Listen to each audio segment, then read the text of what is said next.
Why hello there, and welcome back to another video on items and inventory. This one's going to be a bit simpler, but quite a few people have been asking about this, so I just decided to make it.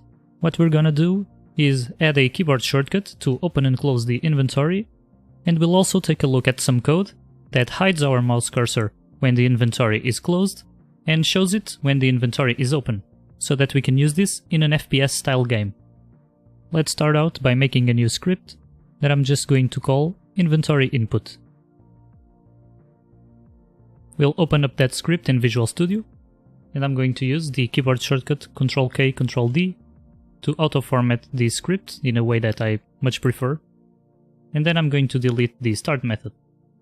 We can also delete the first two using statements because we're not going to need them for now. So let's at least make this configurable. So let's declare up here a serialized field, keycode array. Let's call it keycodes. The reason we're making this an array is that we might want to have several different keys that allow us to open and close the inventory. For example, we might want to have the C key for character and the I key for inventory both open the inventory and close it.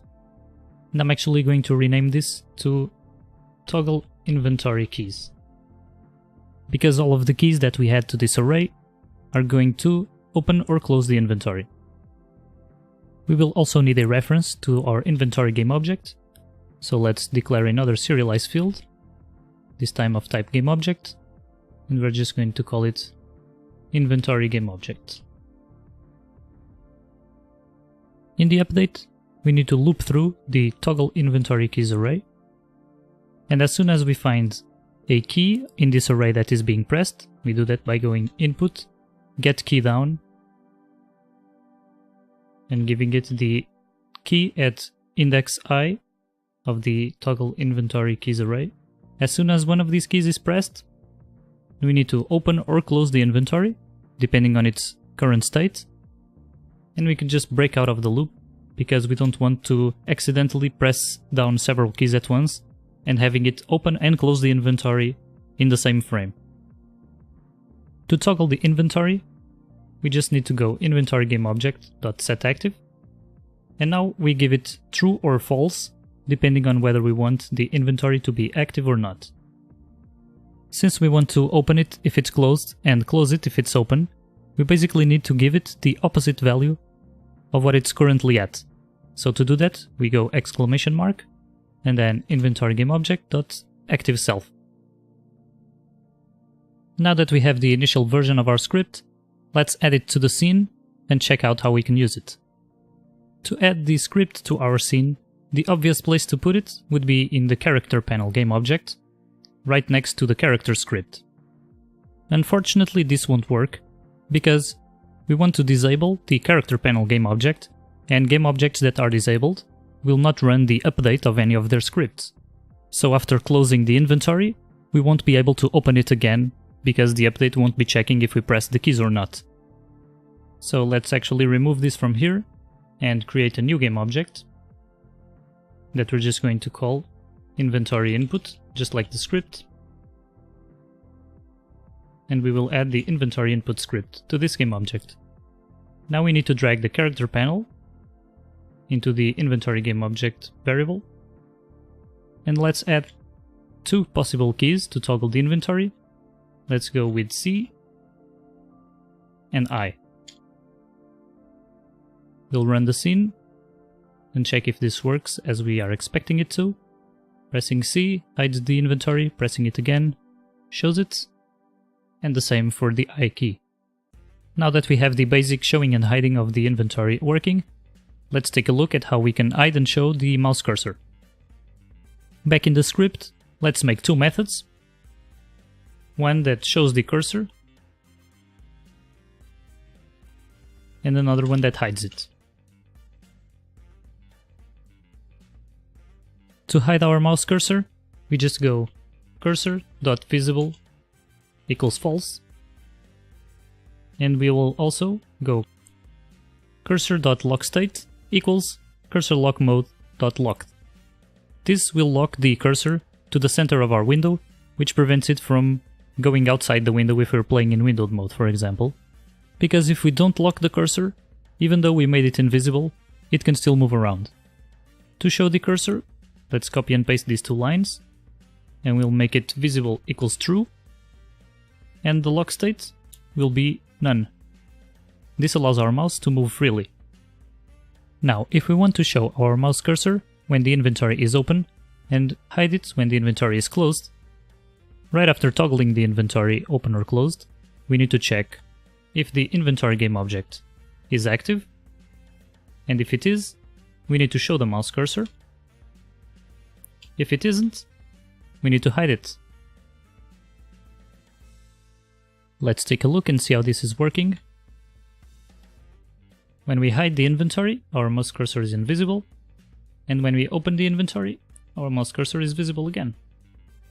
And because we set the mouse to be in the locked state when we hide it, you can see that if we move our mouse over to the corner of our screen and then close the inventory, when we open it back again, the mouse is at the center of our screen.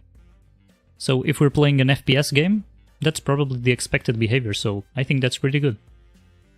Another thing we're gonna do today is add the text to this yellow label right here and add the button to this empty space.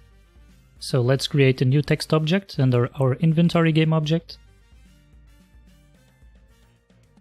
We'll call it inventory text. I'll quickly set some values for this. Feel free to pause the video here when we're done to copy the values too. The font that we're going to use comes bundled with the UI, and it's the old type font. So this is the color code. Feel free to copy these values right now. Let's also add the button. Right-click the inventory and add a new UI button. I'm also going to quickly copy the values for this. Feel free to pause the video at the end to copy them as well. The sprite we're going to use for the button is also included in the UI, and it is simply called button. So just drag it to the image component. And we'll also need to change the text under it. Once again, I'll quickly copy the values. Feel free to pause at the end to copy them too. So the properties of the text object are basically the same as the inventory text. This is the color code, which is different. And in the rect transform component, we also have 5 units of padding at the bottom. The idea for this button here was so that we could hide the equipment panel and have only the inventory open, just so that we could have easier access to our items during gameplay without having to open the entire UI, which would potentially obstruct our view. But besides having the button to hide the equipment panel, it's also probably a good idea to have a keyboard shortcut to do that as well. So let's change our inventory input script and add all of that functionality right now. First of all, I'm actually going to change the name of this variable to be character panel game object. And the toggle inventory keys array, I'm going to change it to toggle character panel keys. This makes it more clear that when we say character panel, we are referring to the entire UI, and when we're saying inventory, we're referring just to the bottom part of the UI. When changing these names, we have to keep in mind that Unity is going to think that these are now new variables, and it's going to lose all the values that we had set in the inspector, so we can either just go back to Unity and insert the values manually once again, or we can use the formerly serialized as attributes. Let's write some code that allows us to show and hide the equipment panel. First of all, we need to have a reference to that object. Just make a new variable and call it equipment panel game object. Now we need to make a method that toggles this game object. So we basically need to do the same code that we did for the character panel game object. Let's make a method and call it toggle equipment panel. Paste this line of code, and then we need to change this to the equipment panel game object variable. Back in Unity, we'll need to reassign the values of the inventory input script, so let's drag the character panel to the correct variable and the equipment and stats game object into the equipment panel game object variable. I'll also quickly set the toggle character panel keys once again. Now we need to select our button and assign the onClick function by clicking the plus sign over here and then dragging the inventory input into the object variable. And now we're going to choose the function to run to be the inventory input toggle equipment panel function. So basically what we're saying is that when we click this button, we are going to grab the inventory input script and run the toggle equipment panel function. So let's enter play mode and check out how this works for ourselves. Cool, so we're showing and hiding the equipment panel when we click the button. Perfect. Now we said we also wanted a keyboard shortcut for this, so let's just copy basically what we did with the toggle character panel keys, but now we're going to call it just toggle inventory keys. We'll also copy this for loop. We can delete all of this because the code inside the if statement is going to be different. And here, instead of checking the toggle character panel keys, we're going to check the toggle inventory keys. So here, I think the functionality that makes sense is the following. If the character panel is closed, we want to open it, but hide the equipment panel. So we're going to open just the inventory. If the character panel is already open, but the equipment panel is showing, then we want to hide it. If the character panel is already open, and the equipment panel is also closed, which means that just the inventory is visible, then we are just going to close everything. We also need to remember that when we close or open the inventory, we need to show or hide our mouse cursor accordingly. So here, we are opening the inventory, so we need to show our mouse cursor, and down here, we are closing the inventory, so we need to hide it. So back in Unity, let's hit play mode and see how this works. If the inventory is open and we press the B key, it's going to hide the equipment panel and show us just the inventory, and if we press the B key again, it's going to close the entire character panel.